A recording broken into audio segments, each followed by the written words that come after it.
यहाँ भनेको छ कि अब मैले त्यो के भन्छ जेनरलको 5 नम्बरमा थियो 4 नम्बरमा आयो बेसिक रिक्वायरमेन्ट अफ रोड एलाइजमेन्ट के भनेको बेसिक रिक्वायरमेन्ट चाहिन्छ रोड एलाइजमेन्टको लागि त्यो भनेको छ बेसिक रिक्वायरमेन्ट अफ रोड एलाइजमेन्ट अब योबाट कस्तो कस्तो क्वेशन सोध्न सकिन्छ मैले त्यो डिस्कसन गर्छु What are the basic requirement of road alignment? Explain the types of road based on function classification. यो कुरामा त नजानु मैले मेन टार्गेट हाम्रो के हो बेसिक रिक्वायरमेन्ट अफ रोड के हो ठीक छ अनि त्यसपछि पहिला हामीले एउटा सानो डेफिनेसन मिटु डेफिनेसन दिने सबभन्दा किन position of layout of centre line of road on the ground is known as alignment alignment कसलाई भनिन्छ भनेको position of layout of centre line of road centre रोडको सेन्टर लाइनको पोजिसन ला त्यो पोजिसनलाई के भनिन्छ हामी एलाइजमेन्ट भनिन्छ ग्राउन्डमा भएको रोडको सेन्टर लाइनको पोजिसनलाई के भनिन्छ हामी एलाइजमेन्ट भनिन्छ त्यसपछि के हुन्छ के छ यसको बेसिक रिक्वायरमेन्ट हो following are the basic requirement of highway alignment हामीले के छ भनेको basic requirement of short easy safe अनि कम्फर्ट इकोनोमिकल एन्ड युजफुल मैले यसलाई के हो कसरी मैले भनेको सेस्यु भनेछु के सियु यसरी मैले सर्टकट मैले यसको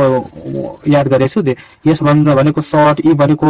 इजी यस भनेको सेफ भनेको ई भनेको इकोनोमिकल सी भनेको कम्फर्ट यु भनेको युजफुल ठीक छ नि अनि यसरी मैले याद गरेछु तपाईहरु पनि यसरी सर्टकट बनाएर पढ्नु होला त्यसपछि के भनिन्छ यसमा भनिन्छ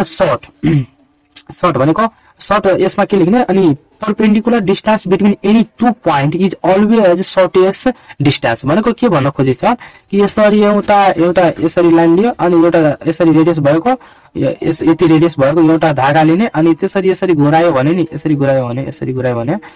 त अनि यसरी घुरायो भने त परपेंडिकुलर भनेको एउटा लाइन छ नि लाइनको कुनै पनि लाइनको परपेंडिकुलर डिस्टेंस जुन हुन्छ नि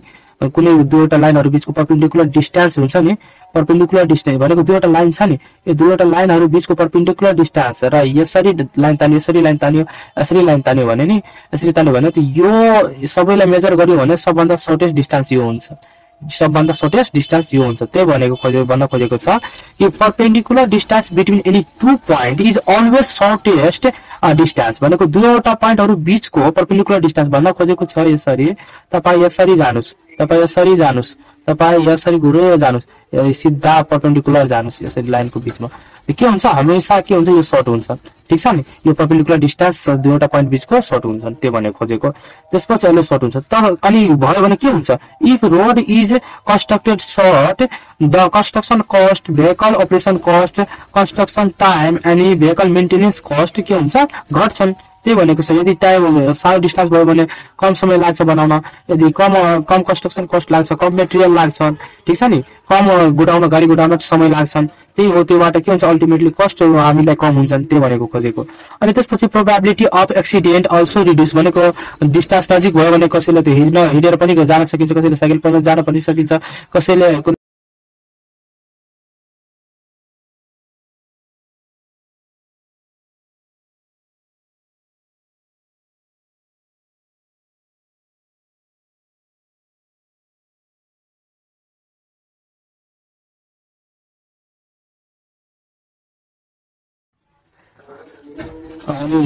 जहाँबाट जेबाट गए पनि के हुन्छ सर्ट हुन्छ ठीक छ नि त्यही भनेछन् कि perpendicular distance between any two point is always के हुन्छ सर्ट हुन्छन् त्यसपछि if the road is constructed short भनेको कन्स्ट्रक्सन कस्ट के हुन्छ सर्ट हुन्छन् अनि कम हुन्छन् भेहिकल अपरेसन कस्ट कम हुन्छन् कन्स्ट्रक्सन टाइम कम लाग्छन् रोड मेन्टेनेन्स कस्ट कम हुन्छन् ठीक छ त्यसपछि प्रोबेबिलिटी अफ एक्सिडेन्ट पनि कम हुन्छन् त्यो भनेको अनि इजी भनेको the road construction vehicle operation and maintenance should be easy के हुन्छन् कस्तो भनेको अरु के रिक्वायरमेन्ट हो इजी हुनु पर्यो जस्तै भेरी डिफिकल्ट हुँदैन धेरै ट्रेन भनेको धेरै कटिङ धेरै फिलिङ हुनु हैन त्यस्तो प्रब्लम आयो भने अनि के हुन्छ हामीलाई कन्स्ट्रक्सन गर्न अलि गाह्रो हुन्छ अलि धेरै उकालो भयो भने भेहिकल अपरेसन गर्न गाह्रो हुन्छन् त्यस्तो कुराहरु हुन्छन् मेन्टेनेन्सहरु गर्न धेरै कठिन ठाउँ त्यस्तो ठाउँ आयो भने धेरै ल्यान्डस्लाइड भएको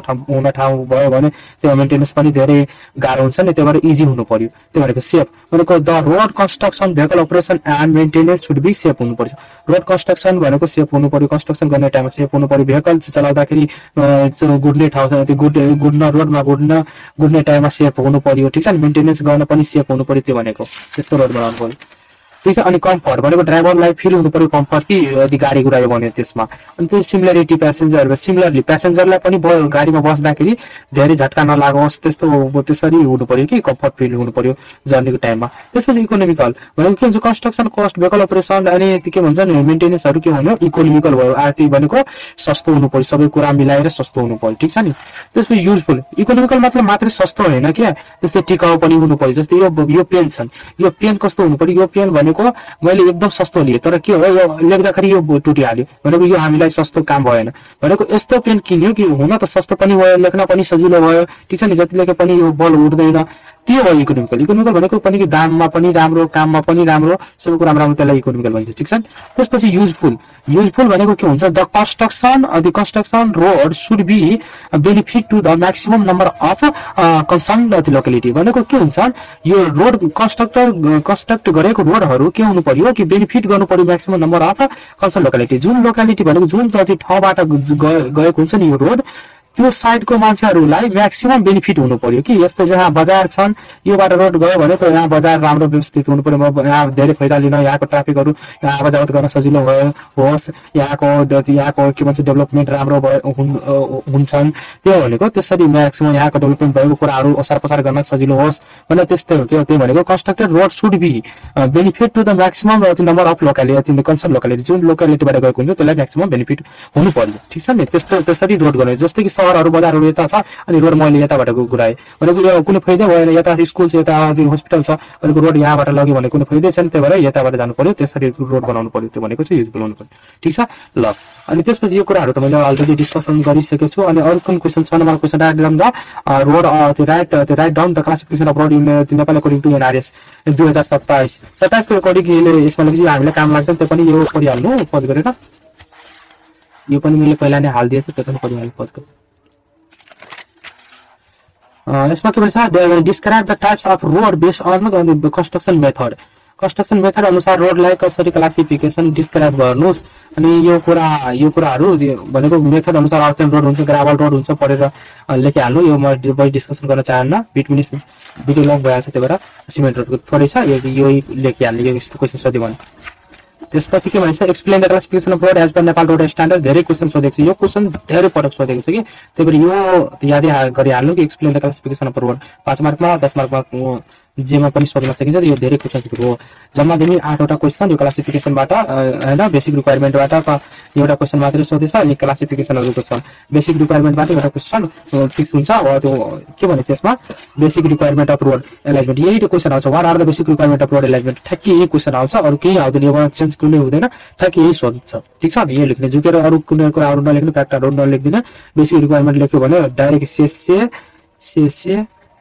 सीयू याद राख्ने बस भयो। रिक्वायरमेन्ट जति सोध्यो भने बेसिक रिक्वायरमेन्ट जति सोध्यो भने यही लेख्ने अरु कुनैमा नझुकाउने फ्याक्टर केही कुराहरु नलेख्दिन यही लेख्ने ठीक छ ल। बेसिक रिक्वायरमेन्ट सक्यो अब के पढ्ने अगाडि बेसिक रिक्वायरमेन्ट छ मैले डबल रिपिटेड गरेछु यो बेसिक रिक्वायरमेन्ट हैन बेसिक रिक्वायरमेन्ट मैले अलरेडी भनिदिएछु। अब कन्स्ट्रक्सन प्रब्लम डिजाइन कन्स्ट्रक्सन प्रब्लमहरु छन् त्यो म अगाडि भिडियो डिस्कस गर्छु।